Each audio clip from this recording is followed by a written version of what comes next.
Hi guys, welcome to another video from Edmund in Japan.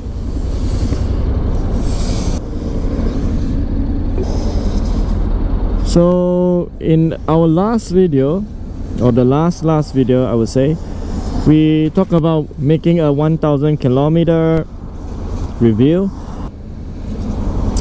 I think today that's what we're going to do exactly. So you can see I'm now almost 1400 kilometers. I think that's well overdue for the 1000 kilometer review.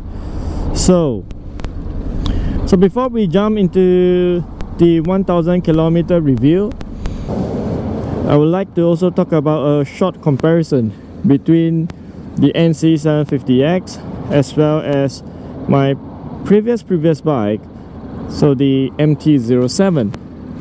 And the main reason for doing that is because it looks like the previous video where I talked about the CBR 650R. The response was quite good. So we had a few viewers who, like me, switched from the CB 650R to the NC750X. So before we jump into the review, let's just very quickly talk about how this motorcycle really compares against the MT-07, which I had around 2 years ago. So where should I start? I think today we're just going to cover maybe the top 3 differences between the two bikes. So of course the first one is the pricing. So the MT-07, I'm sure in most other countries, is going to be cheaper than the NC750X, and it might be very strange. Why would anyone actually pay more money for something that has less horsepower? So the MT-07, personally think that it's a great bike for the price. In fact, it's probably a better value compared to the NC750X. So if you are someone who is looking for performance per dollar, I think you cannot go wrong with the MT-07. The CP2 engine that it has is really nice. So the same cross-plane firing order as this NC750X, but the way the engine is tuned, the way the engine has been made by Yamaha is really good.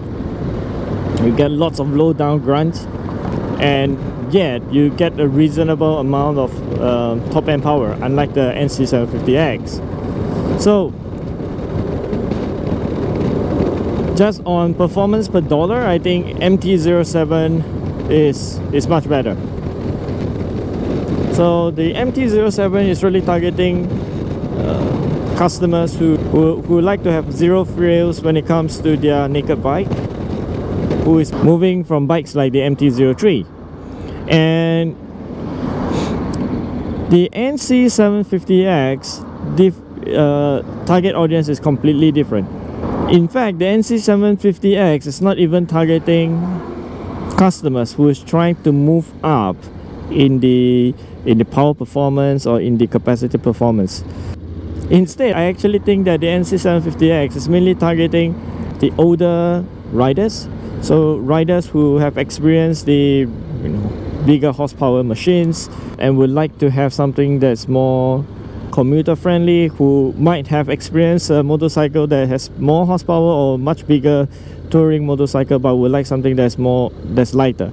So I think the target audience is going to be quite different between the NC750X and the MT-07. And of course the NC750X also adds the elements of touring, which the MT-07 itself is not particularly good at, due to the obvious lack of wind protection. So the MT-07 of course also have two other brothers. You have the Tracer 700 and the Tenere 700 as well. So the Tenere 700 is more of a different bike compared to the NC750X. So the Tenere is really targeting the adventure, off-road type of rider.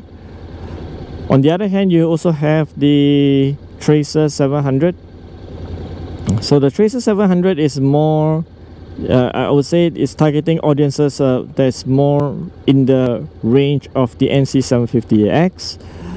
In fact, I myself was considering the I was considering the Tracer 700. But unfortunately, in Japan, somehow the Tracer 700 is not being sold, which means that it's not really an option for myself.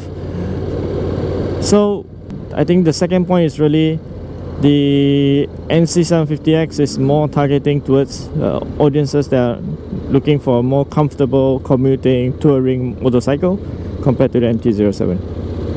We covered the first point about performance per dollar. That's where MT-07 clearly shines. It has significantly more, not significantly, but it has definitely a more top-end power. And on the second point, which is about the purpose and the target customers. Moving on to the third point, the third difference between the MT-07 and the NC750X. So the third difference is really about the way the motorcycle handles. So it's very different. So the MT-07's strategy is to make the motorcycle as light as possible. If I remember correctly, it's around 180 kg, 185 kg maybe. I might have remembered the numbers wrongly. So it feels really light, really nice to handle, right? And the NC750X, the strategy is different. Rather than going for all-out lightest motorcycle award, like, and we know Honda can do it, right? So they have the CBR 600RR, which for its time, of course, now is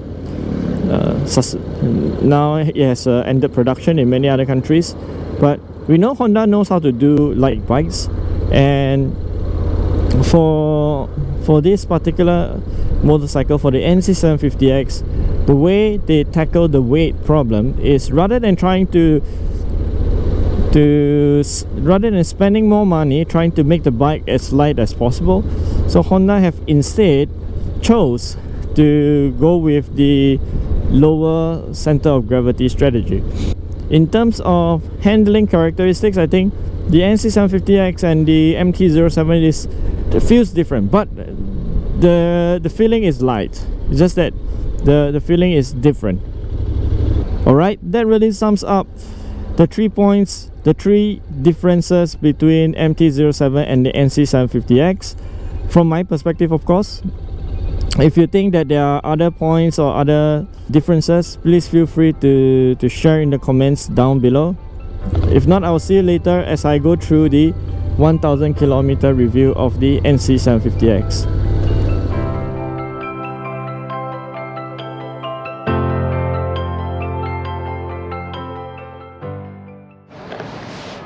Hi guys, welcome back. So now I'm off the bike and in the parking area, and my bike is just over there. So let's start with the 1000 kilometer review, or 1400 kilometers review. Let's start from the top. So in terms of wind protection, the OEM screen is definitely not going to be good enough for many people. Do consider to change to other aftermarket screens. I believe for the purpose of this motorcycle, getting a taller, wider aftermarket screen is going to be much better for you. Then of course we have to talk about the seat. So in my previous video I spoke about the seat before. The seat is really comfortable if you are a bigger rider, but for smaller riders like me, it's because we have to sit a little bit more forward, so it's not as comfortable as it could be, but still good enough, right? So really nitpicking here. Next, on the front, so the front luggage area, I have to say that it has been life-changing, and I think it's a very unique function that most other that none of the other motorcycles have. And it really helps to increase the capacity of the motorcycle without adding additional luggages. The downside about the front is sealed up too well, so just last week I went to buy McDonald's, and I of course kept it in the front. What happened was the front smelled like McDonald's for quite a number of days. So it's just something to look out for in case you are using it as a delivery, I mean to carry your food, etc. Alright, but still it's super convenient, especially if you are going through drive-thrus. It's going to be very easy to buy takeaways from McDonald's and stuff like that. Secondly, on the visibility, so visibility wise, forward visibility is of course not as good as some of the naked bikes because it has a very big fairing. However, you do get very good mirror visibility, just like normal street bikes. So I think visibility wise I have to give it very high score. And then you have the handling really light, much lighter than I anticipated. Once again, very high, very good points on that. And then you have the suspension. So suspension is one of those parts where I think I have to mark it down. I have seen some other videos, and I think overall the comments is the suspension could be much better. I hope in the 2022 version of the NC750X they could consider to use the forks from the 500 class motorcycles. So we know that for 2022 the CB500 series got upgraded with new suspension. So I do hope that the NC750X get upgraded with those as well. Next, on the tires. So tires wise, so far it has not caused any particular problem to me. Maybe because I do not ride in the rain that much, but so far they have been working quite well. So no real complaints there. Maybe because of my riding style, no, too gentle. And then you have the brakes. So brake wise, it's definitely sufficient, but you always have that feeling that the single disc in front is not going to be good enough. So that's something to think about. So myself, I came from the CBR 650R.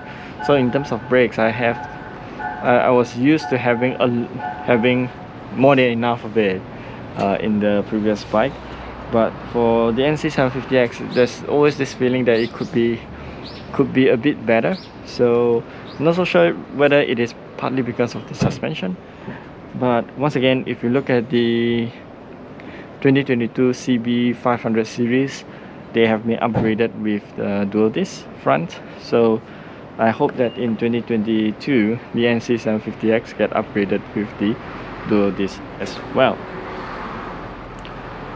Next is on the dash. So dash wise, it's not as fanciful as for example in the CBR 650R, where it is kind of a reverse contrast color. So it's a black background with the white letterings, right? So the LCD screens. For this, it's going to be white background with the black letterings. Initially I was kind of a little bit concerned, but I think the screen on the NC750X series is much better compared to the CBR 650R. In terms of visibility, in terms of information, it also comes with a lot more information, partly because it has a bit more function. You have that integrated heated grips, and I think overall the NC750X screen has been it is quite good. Of course, there's always things that you would like the motorcycle to have. Things like it should have a LCD. I mean, it should have a full colored display to connect to Android, for example, that we have seen in the MT-1100 series. So hopefully we see that being cascaded down to the NC series as well. And the next thing is on the modes of the dash. So for me, I think the modes have been they're different enough to make you feel like you want to use them. So that's a good thing, because I know that for some motorcycles they have different modes, but you don't feel that much of a difference, and in the end you don't use them. So the good thing for NC750X is you can actually feel those differences. So I think that's great. So for me, I frequently switch between rain and street mode, the standard mode, because I think those are the two main functions that I use. So with all of that said, what are some of the things that I hope that I wish that NC750X will come with in the future? So we spoke about having a bigger screen, we spoke about having better suspension, we spoke about having dual disc brakes at the front. So I think the last thing that I hope that, and of course the screen, hopefully a full color screen with Android connection. But with all of that said, I think what we are really missing from the NC750X is the cruise control. Yes. So amongst all the things that I mentioned earlier, I think cruise control probably come very close to the top, maybe together with the brakes or the screen. So I think if Honda can incorporate some of these changes into the next NC750X, I believe that will help to convince more people to take up this motorcycle. Alright, that's it for today. Very sunny day today out in Japan. So do like and subscribe if you would like to catch more videos like this, and I will catch up with you next time. Thank you.